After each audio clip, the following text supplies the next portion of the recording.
চিকেনটা যেটা কষিয়েছিলাম, এই যে কষাতে বসিয়ে দিয়েছিলাম, ওটা কষানো হয়ে গেছে, চিকেন থেকে তেল ছেড়ে দিয়েছে।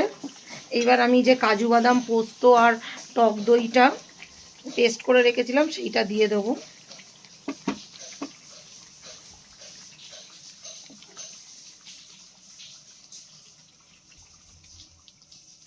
দিয়ে এটাকে ভালো করে নাড়িয়ে নেবো।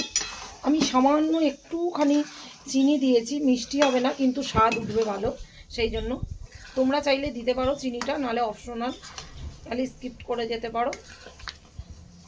এই যে এবার এইটা দিয়ে খানিকক্ষণ কষিয়ে নেব, তারপর একে একে বিরিয়ানির মশলা আর মিঠা আতর দিয়ে দেবো আর সামান্য গরম মশলা দেবো।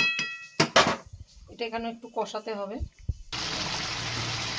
চিকেন চাপটা রেডি হয়ে গেছে, কি সুন্দর তেল ছেড়ে দিয়েছে আর কত সুন্দর কালার হয়েছে এসছে দেখো।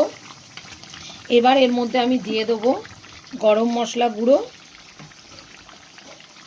সামান্য একটু মিঠা আতর ফ্লেভার আনার জন্য, আর দিয়ে দিলাম বিরিয়ানি মশলা, এটাও সামান্যই দেবো। দিয়ে একটু নাড়াচাড়া করে গ্যাসের ফ্লেমটা এই 2 মিনিটের মতন ঢাকনা চাপা দিয়ে গ্যাস বন্ধ করে স্ট্যান্ডিং টাইমে রেখে দেবো একটু ঢাকা দিয়ে।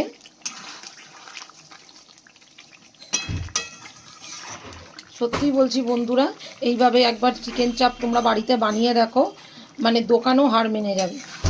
তোমরা আর দোকান থেকে কিনে খাবে না, বাড়িতে বানিয়েই খাবে।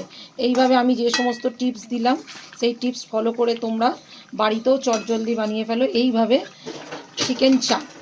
বিরিয়ানি, শুধু বিরিয়ানি না, পোলাও, বাসন্তী পোলাওয়ের সঙ্গেও দারুণ যায়, রুটি, পরোটা, লুচি সবের সাথেই দারুণ টেস্টি লাগে এই চিকেন চাপ। তো দেরি কেন, চটপট বানিয়ে ফেলো চিকেন চাপ বাড়িতে। আর বন্ধুরা, আমার রান্নার ভিডিও যদি তোমাদের ভালো লেগে থাকে অবশ্যই লাইক, কমেন্ট, শেয়ার করে দিও। আর ইউটিউবের বন্ধুরা আমার চ্যানেলটা সাবস্ক্রাইব করে নিও।